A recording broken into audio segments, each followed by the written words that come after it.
25కి 26కి నాకు 2 చెక్స్ ఇవ్వడం జరిగింది. ఎందుకని ఇచ్చాడు నాకు ఇవి?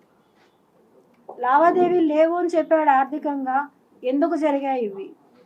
2015లోనే ముగిసిపోయి ఉంటే 2023న 2022 ఈ వీడియో మీరైతే చూసారంటే నేను అతను నా పిల్లలతో సహా మేము బయట ఉన్నప్పుడు ప్రెస్ మీటింగ్లో ఈ మొబైల్తోనే షూట్ చేయబడిన వీడియో ఇది.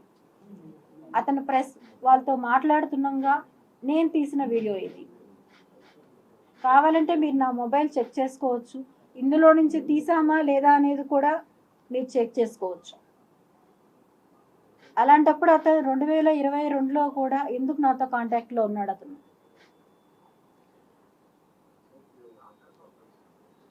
అదే టైం ఇక్కడ అతని చేతుల్లో మోసపోయింది నేను ఒక్కదాన్ని కాదు.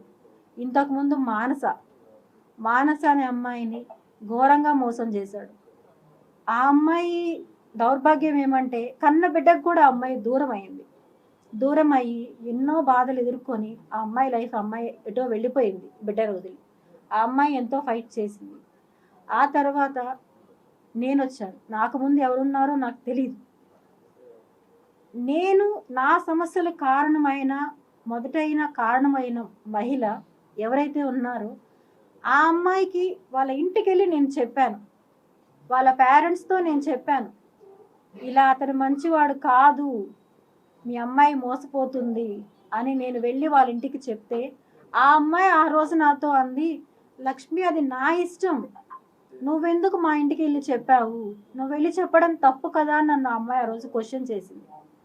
అదే అమ్మాయి 1 year తిరక్క ముందనే నాకు కాల్ చేసి ఎలా ఏడ్చిందంటే ఆ అమ్మాయి, ఒక చిన్న ఎగ్జాంపుల్, నేను ఆ అమ్మాయిది రివీల్ చేయకూడదని నేను అనుకున్నాను.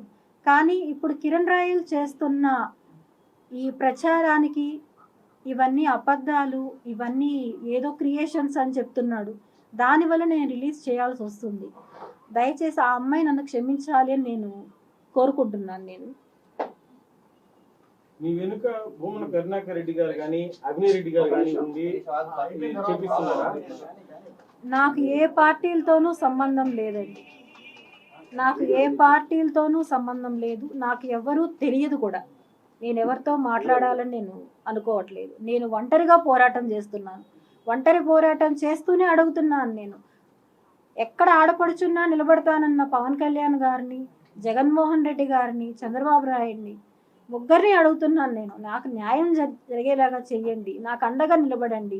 నేను ఒంటరి మహిళని, 2 బిడ్డలను పెట్టుకొని ఉన్నాను.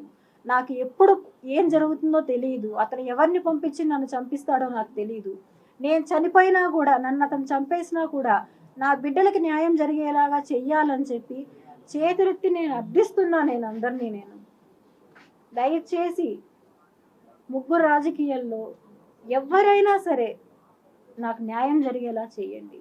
ప్రజలు చేస్తారా, అది పోలీసులు చేస్తారా, మీడియా చేస్తారా అనేది కాదు, నాకు న్యాయం జరిగేలాగా చేయాలని చెప్పి నేను అందరినీ అర్థిస్తున్నాను. నేను అలాగే ఇలాంటి నీచుడిని మాత్రం దయచేసి వదలొద్దండి అని చెప్పి కూడా చెప్తున్నా. ఇంకా ఎంతమంది జీవితాలు నాశనం చేస్తాడు ఇలాంటి వాళ్ళు.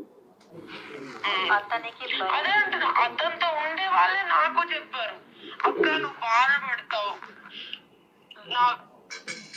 వాడికి తెలిసిందంటే ఇంకా వాళ్ళని చంపేస్తాడని చెప్పి నేను ఇంకా ఏది బయట పెట్టను.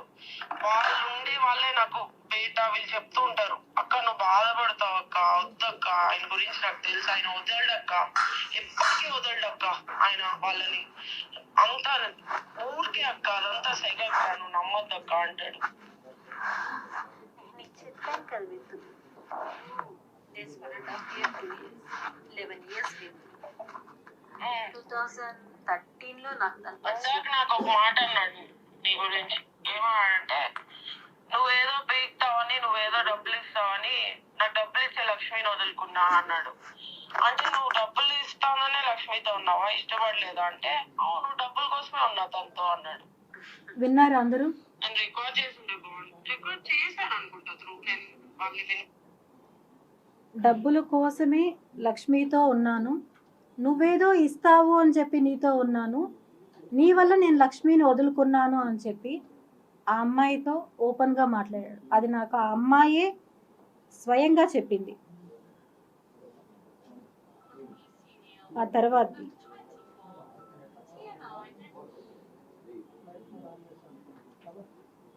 పేపర్లో రాసి పంపి వాట్సాప్ అన్నాడు. ఎట్లా గుర్తుంటాయి అవన్నీ? సేమ్ అదే, నేను కూడా అదే అంటున్నా. ఎలా గుర్తుంటాయి అవన్నీ? ఓన్లీ నేను క్యాష్ పరంగా ఇచ్చింది మాత్రం ఇస్తాడంట తిరిగి. ఏమంటున్నాడు, అందరు ముండలు ఒకే టైపు, అందరు సెటిల్ చేసుకోవాలనే చూస్తారు. అంటే నీకు ఫ్రీగా డబ్బులు ఇచ్చేసి వెళ్ళిపోవాలి.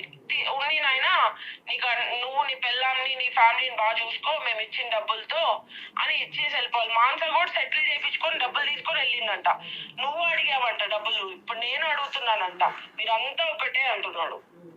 నేను ఖచ్చితంగా అడిగాను మీతో, కానీ నేను అడిగాను. ఇప్పుడు నేను ఎప్పుడు అడగలేదు, నిజం చెప్పాలంటే నేను ఇన్ని రోజులు అడగలేదు లక్ష్మి, ఎప్పుడు డబ్బుల గురించి ఎప్పుడు రాలేదు. కానీ ఇప్పుడు ఈ రోజు డెఫినెట్లీ అడిగాను. నేను ఎందుకు అడిగాను చెప్పనా, ఎంత అవమానించాడు నన్ను వాళ్ళ ఇంట్లో. నా డబ్బులు తీసుకొని నా డబ్బులు తినేసి నన్నంతా అవమానించి ఇప్పుడు ఫోన్ చేసి నువ్వు నన్ను తలెత్తుకోనికుండా చేసావు నా వీధిలో. ఇప్పుడు నేను ఈ రోజు అంతా బయటకి కాళ్ళు అడుగు పెట్టలేదు, భయం నాకు పెట్టాలంటే, నా పరువు పోయింది నిన్నటితో అంటున్నాడు. మొత్తం వాడు చేసింది. నేను కారులోనే కూర్చున్నా, దిగను కూడా లేదు. దిగు అది ఇది అని గట్టిగా అరిచి నన్ను లాగి తోసి అన్ని చేసింది వాడు. అప్పుడు పక్కింటోళ్ళు ఎదురింటోళ్ళు అందరు చూసారు. అప్పుడు ఎవరు తీసుకున్నట్టు, ఎవరి పరువు ఎవరు తీసుకున్నట్టు? నేను తీసానంట పరువు. మొత్తం వీధిలో తెలిసిపోయింది. ఇప్పుడు నా పరువు పోయింది, నా లైఫ్. ఇది మళ్ళీ నేను సపరేట్గా సెండ్ చేస్తానండి. ఇప్పుడు పేరు నేను చెప్తాను. ఇలా నా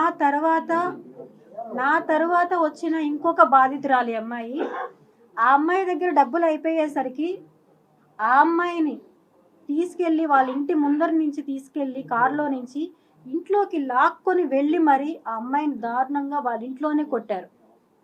వాళ్ళ కొడుకు ముందరే దారుణంగా కొట్టారు ఆ అమ్మాయిని.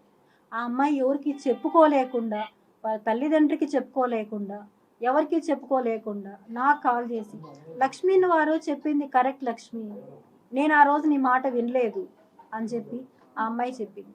ఇవన్నీ సాక్ష్యాలు చూసిన తర్వాత కూడా ఇంకా అతనికి అందరూ సపోర్ట్ చేస్తున్నారు, మాట్లాడుతున్నారు అంటే ఇంకా నాకేం చెప్పాలో కూడా నాకు తెలియదు. నేను కోరుకునేది ఒకటే, అర్థిచ్చేది ఒకటే, నాకు నా డబ్బులు అనేది కావాలి. నేను పోగొట్టుకునేది అతన్ని నమ్మించి ఎలా నమ్మిస్తాడంటే, ఇప్పుడు ఉదాహరణ ఆ అమ్మాయే చెప్పింది, నేను ఒక్కదాన్ని చెప్పట్లేదు, ఇది ఇలాంటి వాళ్ళు ఇంకా ఎంతమంది ఉన్నారో నాకు తెలీదు. ఈ అమ్మాయి వాళ్ళ ఇంటికి నేను వెళ్ళాను కాబట్టి ఆ అమ్మాయికి నేను తెలుసు. ఇలాంటి వాళ్ళు ఎంతమంది ఇంకా ఉన్నారో అతని చేతుల్లో బలైపోయిన వాళ్ళు. ఈరోజు అతను ప్రతి ఒక్కరూ అతని అవసరం తీరిపోయిన వెంటనే వాళ్ళపైన అభియోగాలు చేసి వీళ్ళు చెడ్డవాళ్ళు. ఇంతకుముందు అతను చెప్పినట్టు కేడీ లేడీ, ఏం కేడీ లేడీ? నేను కేడీ లేడీ అయితే వాళ్ళ కూతుర్ని మా ఇంటికి ఎందుకు పంపిస్తాడు రాఖీ కట్టించుకోవడానికి? నా పిల్లల దగ్గరికి రాఖీ కట్టించుకోవడానికి ఎందుకు పంపిస్తాడు నేను కేడీ లేడీ అయితే? నా బర్త్డే సెలబ్రేషన్స్కి వాళ్ళు ఎందుకు వస్తారు? వాళ్ళ అమ్మాయి వచ్చి రాఖీ కట్టించుకున్నది, మా ఇంటికి వచ్చి రాఖీ కట్టించుకున్నది. మా చిన్నబ్బాయి బర్త్డేకి అతను వచ్చింది. ఇవన్నీ ఏవి క్రియేషన్స్ కాదండి, బాగా చెక్ చేసుకోండి ఒకసారి. నా బర్త్డేకి హోటల్ మినర్వాలో వాళ్ళ దగ్గరుండి చేపించింది. నేను కేడీ లేడీ అయినప్పుడు ఎందుకు చేయాలి? అతను నన్ను గాయపరిచిన ఇది, అతనే తీసుకెళ్ళి హాస్పిటల్లో స్టిచెస్ వేయించిన ఇది, గాజు పెంకు పైన నన్ను తోసేసి దారుణంగా తోసి బ్లడ్ అవుతుంటే ఆ గుడ్డ చుట్టి నన్ను తీసుకొని వెళ్ళి హాస్పిటల్లో స్టిచెస్ వేయించిన ఇది కాదు అని చెప్పి అతన్ని కాణిపాకంకి వచ్చి కొట్టేయమని చెప్పండి, నేను ఒప్పుకుంటాను. ఆ అమ్మాయి ప్రతి ఫంక్షన్కి వాళ్ళ కూతుర్ని మా ఇంటికి పంపిస్తారు. ఈరోజు అతను డ్రింక్ చేసి మా ఇంట్లో డ్యాన్స్ వేస్తున్న ఒక ఫోటో, ఇవన్నీ ఏవి కాదు, క్రియేట్ చేసినవి కాదు.